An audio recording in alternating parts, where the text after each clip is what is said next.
오늘 요한복음 1장 14절에서 우리가 주님이 오신 이유를 5가지로 생각을 해보겠습니다. 첫 번째는 14절에 이렇게 되어 있습니다. 말씀이 육신이 되었다. 상당히 간단한 표현이지만 어마어마한 내용 그 자체고, 말씀은 예수님을 상징합니다. 이 앞에 결국 말씀이 육신으로 오셨다. 드디어 말씀이 육신으로 오셨다. 이렇게 우리가 생각하면 좋을 것 같습니다. 왜냐하면 이 세상은 너무 혼돈스럽고 소망을 갖기 어려운 절망 속에 헤매이는 인생들을 위하여 드디어 주님 말씀이 육신으로 이 땅에 오셨다. 육신의 인간을 구원하기 위하여. 상당히 그런 접속사가 쓰여지진 않았지만 말씀이 육신이 되었다는 것은 우주적인 최고의 사건이 일어났다는 거죠.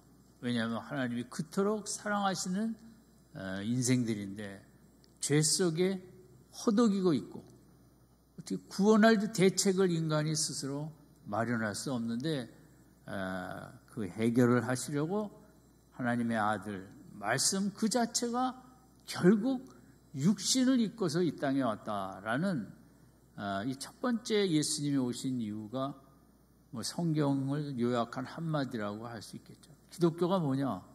말씀이 육신이 되었다는 거죠. 그래서 이 땅에 왔다는 것을 의미하죠. 2차 세계대전 중에 아빠가 이제 전쟁에 나가 몇 해 동안 아직 돌아오지 못했습니다. 그래서 가정에서는 액자에 아빠의 사진을 이제 걸어놓고 늘 보고 있었습니다. 이 어린 아들이 늘 아빠 생각하면 이제 그 액자를 보다가 크리스마스를 맞이하여 더 아빠가 그리웠겠죠. 엄마한테 이렇게 얘기했습니다. 엄마, 이제 액자에서 아빠 보고 나오라 그러자. 아이다운 얘기죠. 아빠가 있으면 너무 좋겠는데 액자에만 있고 거기서 걸어 나왔으면 얼마나 좋을까. 우리의 마음이죠. 온 땅을 지으시고 이 세상을 지으시고 인간을 지으신 하나님. 그러나 이 세상이 너무 힘든데 언제까지 액자에만 머무르시겠습니까? 좀 나와서 이 땅이 얼마나 힘든지, 인간의 고통이 얼마나 큰지 우리에게 해결책과 구원을 이제 베풀어 주셔야 될 때가 되지 않았습니까? 그런 각도에서 볼 때 14절 첫 번째 말씀. 결국 액자에서 걸어 나온 것처럼 이제 예수님께서 이 땅에 육신을 입고 오신 것입니다. 생각할 시간이 많지는 않기 때문에 왜 예수님을 말씀이라 그러냐? 이제 기독교의 가장 핵심이 하나님, 예수님, 성령님인데 또 하나 중요한 것은 말씀입니다. 구약에 하나님이 말씀하셔서 빛을 창조하시고 온 세상을 창조하시듯이 하나님은 말씀과 늘 연결이 되어 있습니다. 하나님은 선지자에게 말씀을 주시고 또 선지자가 그 말씀을 백성들에게 전하고 기독교의 핵심이 어떻게 보면 말씀이라고 할 수 있습니다.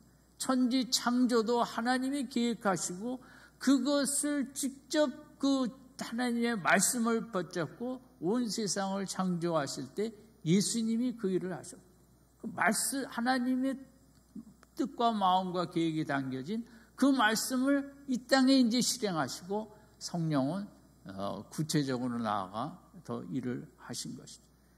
회사에 CEO가 있다면 삼성의 제일 높으신 분이 이런 방향으로 가자 하면 그 밑에 그런 전략을 전부 총괄하는 분이 그 모든 걸 이루겠죠.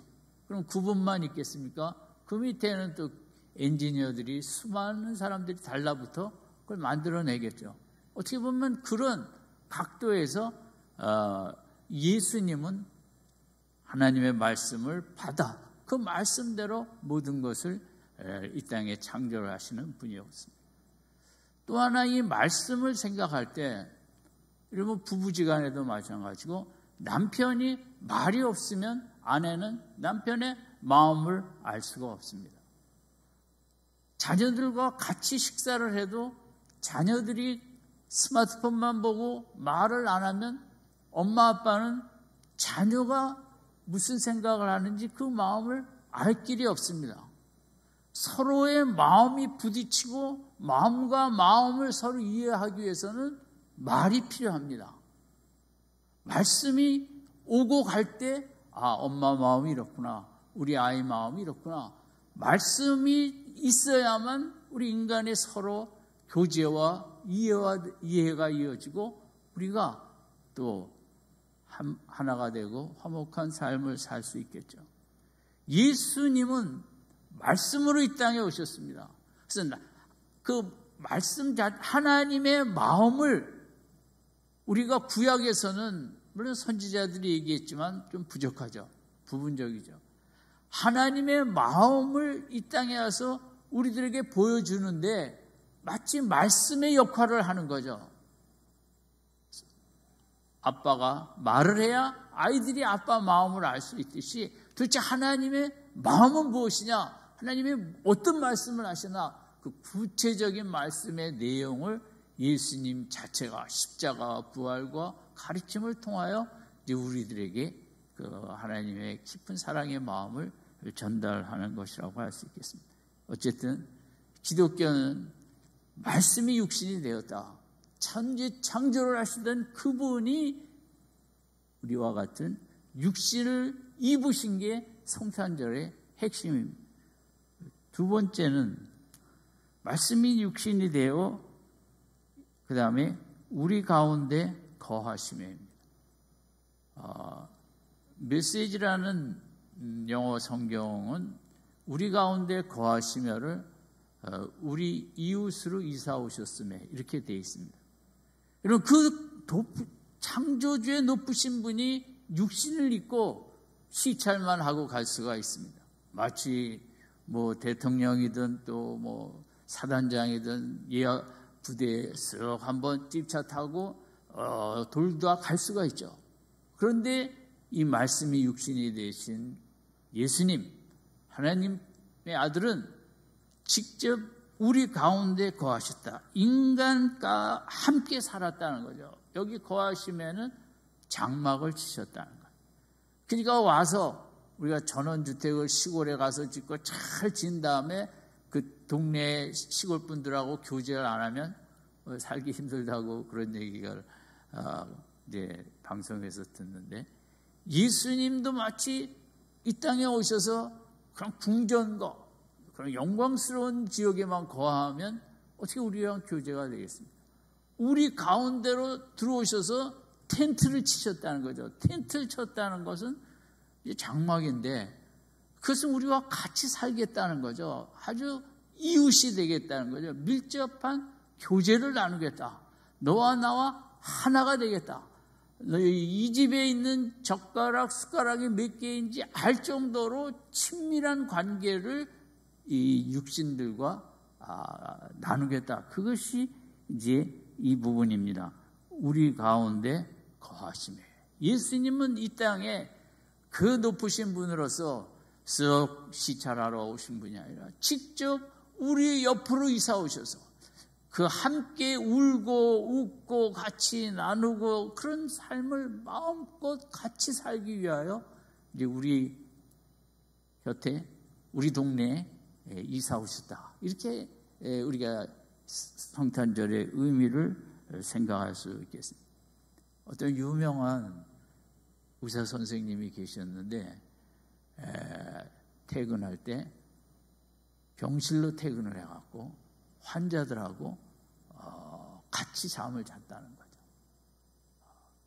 의사 선생님도 얼마나 정말 지치고 하루 종일 일하고 피곤하신데 집에 가서 잘 쉬셔야 되는데 병실로 들어가서 환자들과 함께 나누고 같이 이야기도 하고 즐거운 시간도 갖고 그런 의사 선생님이 계셨대요. 마치 그런 것입니다.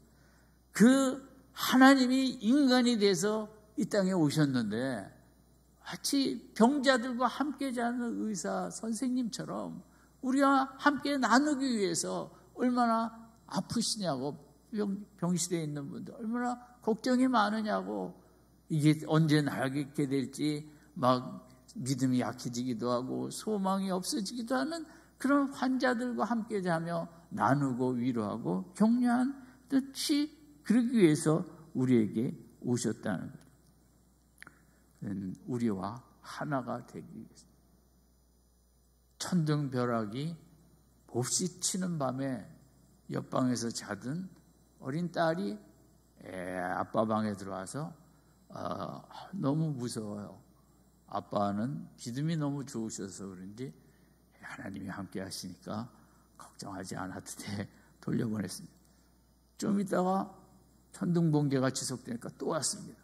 이 아빠는 믿음이 좋기 때문에 하나님이 우리와 함께 하시니까 가서 편안히 자도록 해 보냈는데 또 왔습니다. 아빠는 또 거룩한 말을 했습니다. 하나님, 네 딸이 하는 말이, 아빠, 난 지금 하나님이 아니라 나를 꼭 안아줄 아빠의 몸이 필요해.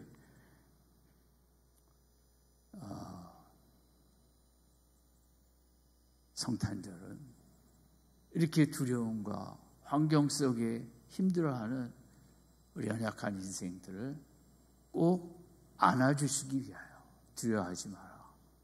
아빠가 있잖아. 내가 있잖아. 세상 아무리 무섭고 힘들어도 내가 있으면 돼. 그래서 성탄절은 우리를 꼭 안아주시기 위해서 그 창조주 예수님이 이 땅에 오신 날입니다. 아멘.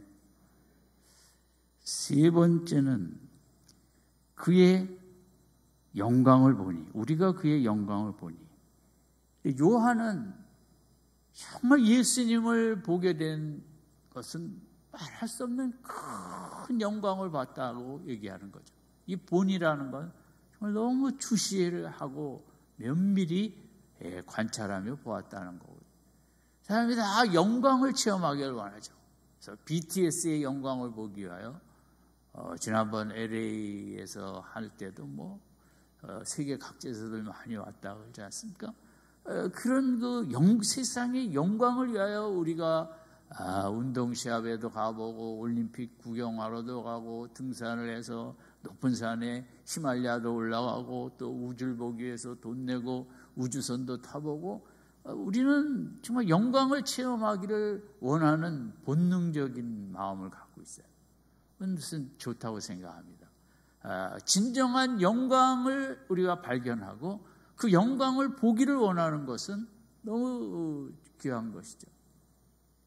사도 요한은 세상에 많은 영광이 있고 로마 시저의 영광이 있지만 그 예수님에게서 나타난 영광, 말할 수 없는 영광인데 내가 그 영광을 봤다는 거예요.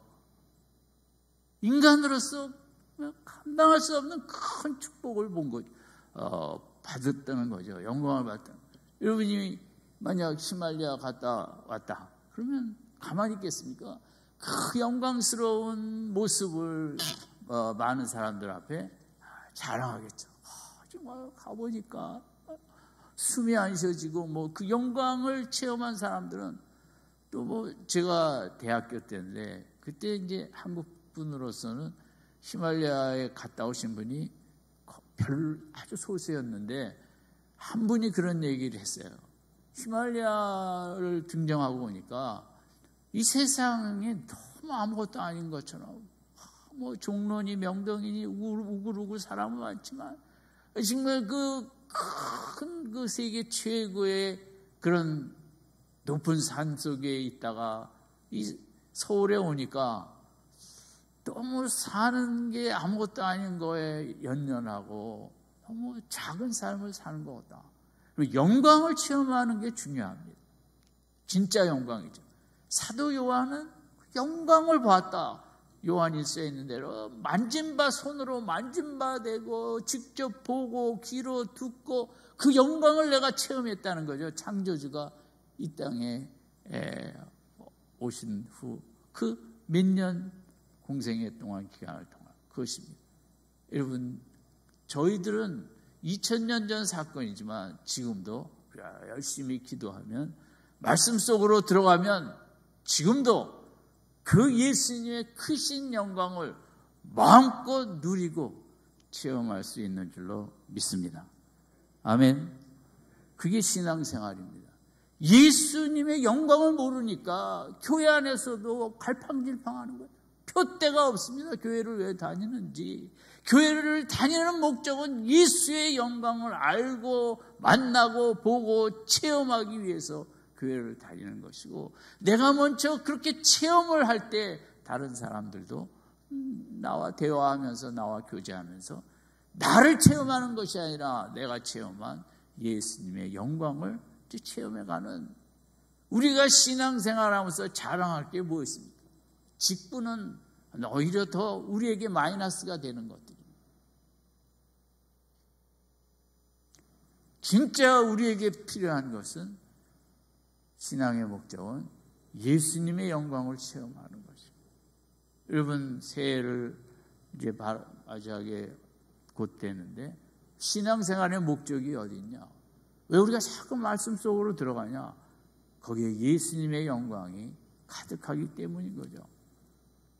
거기에 귀신을 한마디로 책망하고 꾸짖고 내어쫓고 바다를 잠잠케 하고 죽은 자를 살리시고 눈먼 자를 고치시고 그 귀한 말씀을 우리에게 주시고 자유케 하시고 죄 많은 세리와 죄 창기들과 가늠하다 붙잡아온 여인을 그저 용서하시고 우리 탕자 같은 인생을 기다리시다 돌아오는 모습에 달려가서 품어주시는 그 영광, 그 영광을 체험하는 것이 우리 신앙생활의 목적입니다.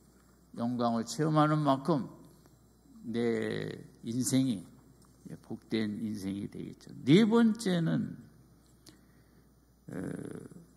그 영광을 받는데 무슨 영광이냐? 그것은 이제 아버지의 독생자 예수의 영광인데, 영광의 내용이 두 가지입니다. 은혜와 진리가 충만하더라. 하나는, 네 번째 예수님이 이 땅에 오신 것은 은혜라는 영광을 우리에게 가르쳐 주기 위해서. 은혜라는 것은 아무 자격이 없는데 일방적으로 축복을, 특권을 주는 거거든요. 이성 중심의 이 땅에서는 절대 있을 수 없는, 이 세상은 자격과 조건, 점수, 실점, 능력, 눈에 보이는 그것은 은혜가 아니죠. 공로죠. 싹시죠. 모든 온 세상 우리의 이 땅의 삶은 거저주는 게 없습니다. 다 대가를 지불해야 되는 거죠. 그런데 기독교는 그 반대로, 예수님은 새로운 세계를 우리에게 가르쳐 주셨는데 들어오라고, 거기는 은혜라는 세계입니다.